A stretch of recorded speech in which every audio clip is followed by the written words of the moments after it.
Namaste, Sonali ma'am, Annapurna ma'am, Uttara ma'am, parents, students, and everybody present. Picture abhi baki hai mere dost. But wait, what if we don't even know how many characters are in the film? Think about it. A country like India, over a billion stories. Every second, someone enters the scene and someone quietly exits.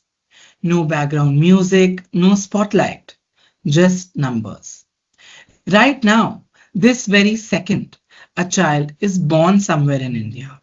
And at the same moment, someone takes their final breath. The census of 2027. It may sound ordinary, even boring, but in reality, it is one of the most powerful tools a country has. Because behind every number is a real person. As we move towards Census 2027, the question is no longer just how many are we? The real question is, are we ready to be seen, counted, and truly understood? Because when a nation counts its people, it doesn't just collect data, it defines its future. Welcome to the workshop on the Census of 2027, presented by students of Economics and Political Science of the Shriram Millennium School, Faridabad. Over to Prakriti. Nation truly progress without knowing its own people? That's exactly why the census exists. A census is a count of the population and housing, not a sample, but every individual. Conducted every 10 years, also known as a decennial exercise. But it goes far beyond counting. It includes demographic data like age, sex and marital status, social data such as education, religion, and language, and economic data including employment and housing conditions. So the census doesn't just give statistics, it captures the full picture of a nation's identity. Why is the census so important? Because every number shapes a decision. Key role in government planning, help determine electoral seats, distribute funds for services like schools and hospitals, and plan infrastructure. Strong commercial use. Businesses rely on census data to identify new market locations and understand demographic trends. And it acts as a historical record, tracking how population characteristics change over time. So, the census is not just data collection, it is the backbone of informed decision making. Now, let's look at where this data is actually used and why it matters so much. To begin with, planning and administration. Census data helps governments design policies, allocate resources, and manage public services efficiently. Additionally, demographic profiling helps us understand population structure, including age groups, gender distribution, and literacy levels. Furthermore, social and economic mapping. It provides insights into living conditions, income, education, and employment, helping identify gaps and inequalities. Moreover, demarcation of constituencies. It ensures fair division of electoral regions so that every citizen gets equal political representation. In addition, market analysis. Business uses data to decide where to invest, expand, and target their consumers. Lastly, data for development. This information becomes the foundation for long-term growth, better planning, and improved quality of life. So ultimately, census data answers three powerful questions. Who are we? How are we living? And how do we move forward? Over to Hardit.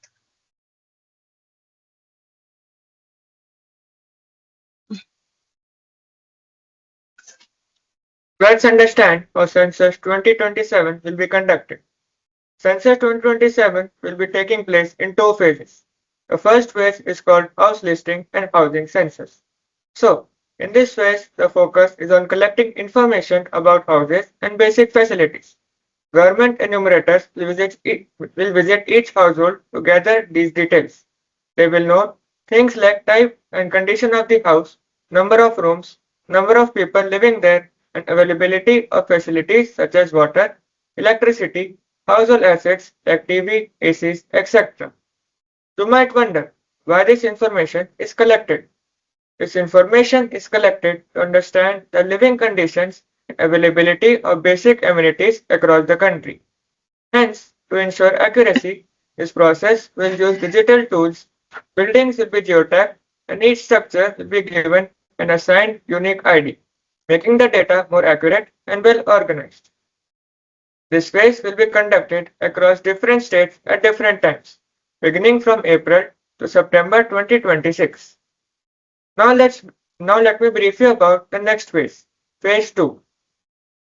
Phase 2 is called population enumeration and will take place in February 2027.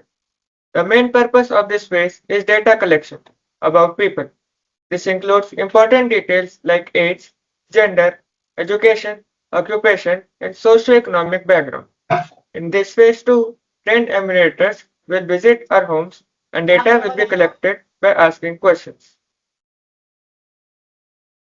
An important highlight this time is that caste data will be recorded electronically. Around 3.3 million enumerators will be involved, and the process will also include online data collection. This is being done for the first time since 1931, making the process more efficient and accurate. Talking about the schedule, this phase will mainly happen in February 2027 across the country. However, in snowbound and remote areas like Ladakh and parts of the Himalayas, the process may start earlier to ensure smooth data collection.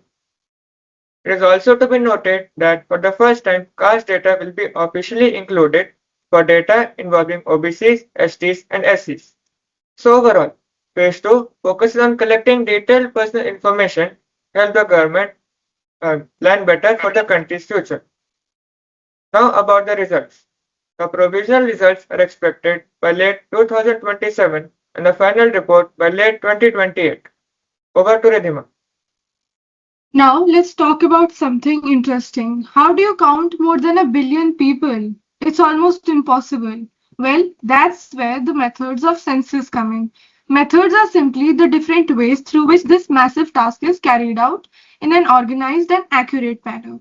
Now, speaking specifically about the Census 2027, which is the 16th census of our country and also India's first fully digital census. So it happens in two methods. First is the traditional method and the second is the self-enumeration method. Let's walk through the first method.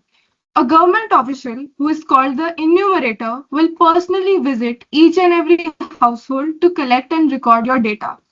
The enumerator will approach a knowledgeable adult to ask a set of predefined questions. This time we are having a digital census. So instead of using paper responses, we will be putting the responses on a specialized mobile app. To ensure accuracy and uniformity, this app uses a drop-down menu option instead of rather using a manual text entry option. Also, something very important is that this process is purely statement based. So you are not required to show any kind of identity proof to the enumerator, like your Aadhaar card or PAN card. Also, under the Census Act 1948, we, as the citizens of India, are obligated to allow these census staff into our houses and provide correct information as to the best of our knowledge. Now, talking about the second step, which is the self-enumeration, which has recently been added. So first of all, you need to access the Indian government website's self-enumeration portal, select certain basic details like your state, then enter the name of the household's head and verify your mobile number. Then a verification with the CAPTCHA and OTP will be done. Then you need to set certain preferences like your preferred languages. After that, using the integrated digital map option, you need to select your district, PIN code, and the locality. After this, you will be redirected to a set of 33 questions which you need to submit and answer. Review your entries before submission because once submitted, this form will be logged and you will not be allowed to edit this any further. After submission, a 11-digit SEID, which is a self-enumeration ID, will be generated. You will also receive this through SMS and email. An official enumerator will visit your house in a 30-day window to verify all the information that you've sent through the form and add technical details like your building number and the house number. Do not forget to welcome these enumerators with a warm smile and cool refreshments as they're working so very hard in this summer heat. So overall, Census 2027 is a step towards a more modern, accurate, and inclusive India. But here's the most important part.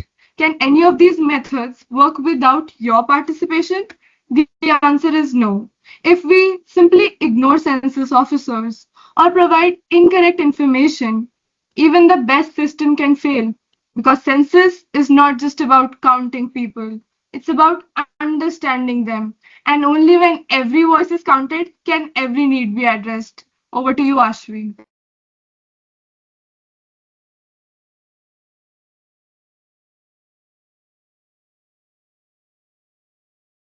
Thank you, Rajima. So for Census 2027, instead of seeing the questionnaire as just a list, it actually helps to see it as a way of decoding people's lives through very specific indicators. Starting with the first few questions: building number, census house number, and household number. These are basically for unique identification. In a country as large and as dense as India, this ensures that every single household is counted once and only once, avoiding duplication or exclusion. Then we have questions about the material of the floors, walls, and the roof, and the overall condition of the house. Now, all of these are indirect indicators of economic status and living standards. For example, a kacha house versus a pakka one would immediately reflect differences in income, durability, and vulnerability to weather conditions. Next, we have the question on the use of the census house, whether it's residential, commercial, or mixed. This helps us understand how people combine living and earning spaces, especially in urban and semi-urban areas. Then comes ownership status. This is very important because owning a house suggests financial stability and security, while renting or informal housing may indicate economic vulnerability. The number of dwelling rooms and number of persons in the household together help calculate crowding and space availability, and this is directly linked to the quality of life, privacy, and even health outcomes. Next, we have the question about the number of married couples in the family. And this helps us understand family structure, like whether it's a nuclear family system or a joint family system. Then we move on to identifying the head of the household, including their gender and whether they belong to scheduled caste or scheduled tribes. This is crucial for mapping social hierarchies and representation and understanding whether marginalized communities are equally benefiting from development. Next, we have a very important section: basic amenities. Questions about the main source of drinking water and its availability help assess access to safe water, which is directly linked to public health. Similarly, main source of lighting indicates access to electricity and overall development. Questions on access to latrine and type of latrine are key indicators of sanitation and hygiene, which again connect to disease prevention and dignity of living. The wastewater question, the wastewater outlet question helps us understand drainage systems and environmental conditions. Availability of bathing facilities and kitchen, along with LPG or PNG connection, gives insight into hygiene, privacy, access, and standard of living. The main fuel used for cooking is also very important. Households using traditional fuels like wood or dung may face health risks, while cleaner fuels indicate better economic conditions and awareness. Then the questionnaire moves into asset ownership, which is just a modern way of estimating economic status. Questions about radio, television, mobile phones, internet access, and computers help measure digital inclusion and access to information. For example, internet access today is directly linked to education, job opportunities, and awareness. Similarly, ownership of vehicles like bicycles, scooters, or cars indicates mobility and economic capacity. Now, one of the most interesting questions is about the main cereal that is consumed in the household. This helps us understand consumption patterns and income levels. A more diverse or higher value diet reflects better purchasing power, while dependence on basic cereals may indicate limited resources. Finally, collecting a mobile number is mainly for communication and follow-up, ensuring that the data collected can be verified if needed. So, if we look at it closely, the questionnaire never directly asks how rich or poor someone is. Instead, it uses these carefully designed questions about housing, facilities, assets, and food to build a complete socio-economic picture. And that is what makes the census questionnaire so powerful. Because each individual question may seem simple, but together they reveal the realities of an entire population. Thank you. Now let's watch a short animated video that tells us more about the census 2027. स्वगणना 17 अप्रैल 2026 से 1 मई 2026 तक online रूप से स्वगणना self enumeration portal के माध्यम से आयोजित की जाएगी।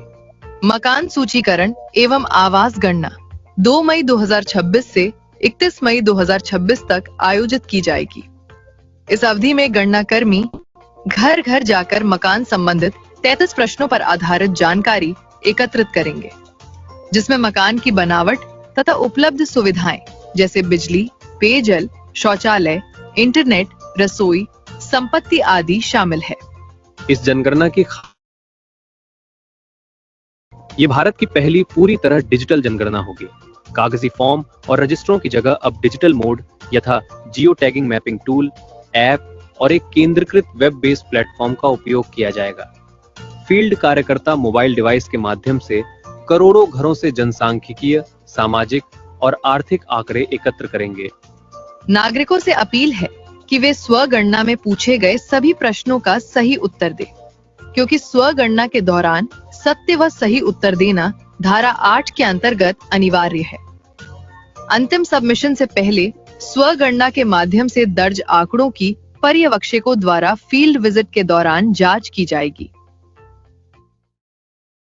As we all know that census is an important activity used to collect population data for planning and development. However, some fraudsters misuse this process to trick people into sharing money or information.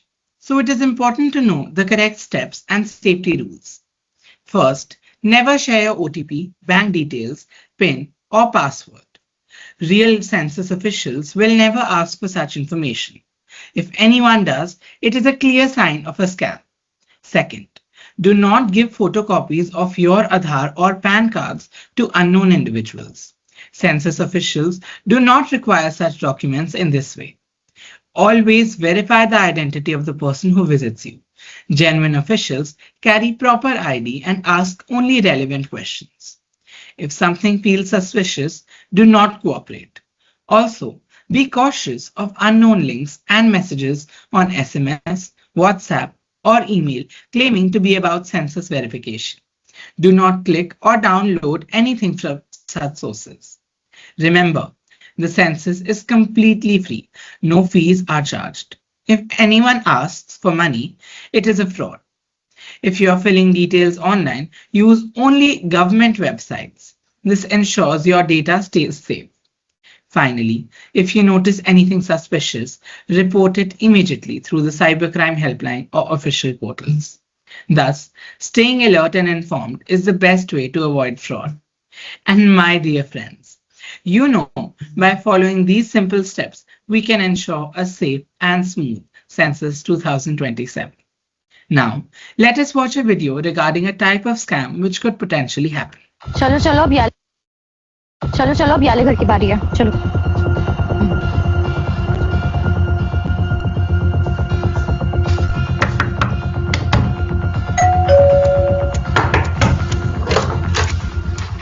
हाँ madam, क्या चाहिए? हम लोग सरकार की तरफ से हैं, जनगणना वाले। कुछ सवाल पूछेंगे, उसका जवाब देना रहेगा। पूछिए मैडम। आपके घर में कितने लोग हैं? 5 लोग हैं। ये घर किसके नाम है और कब से रह रहे हो? ये घर पापा के नाम पे और इस घर में मैं 20 साल से रह रहा हूँ। अच्छा, और कितने बैंक अकाउंट है आप सबको मिला के? 5-6 करीब तो होंगे ही। ठीक है, तो ये QR कोड स्कैन करके अपनी बाकी डिटेल्स फिल कर दो। ठीक है madam.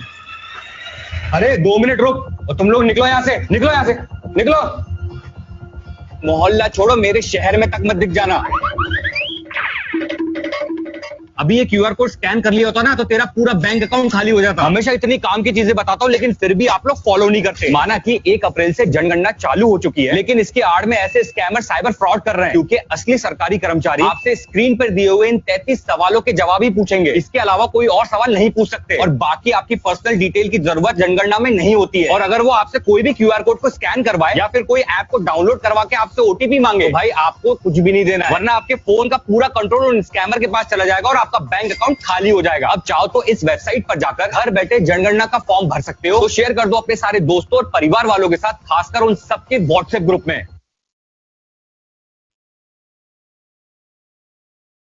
That was such an insightful video. Now, let us invite our trained enumerator, Sham sir, to answer any questions you may have.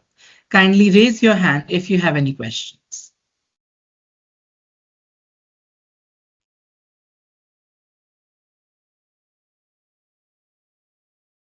In case anybody has any questions, you may raise your hand.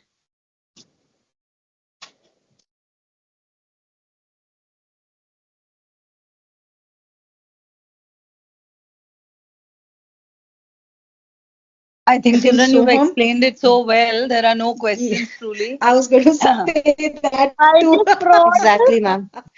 Well done. Very proud of you. And, while it is information for us, I think it's very nice for you students, because this is something that you only study in textbooks, but you are getting to see it live in your life.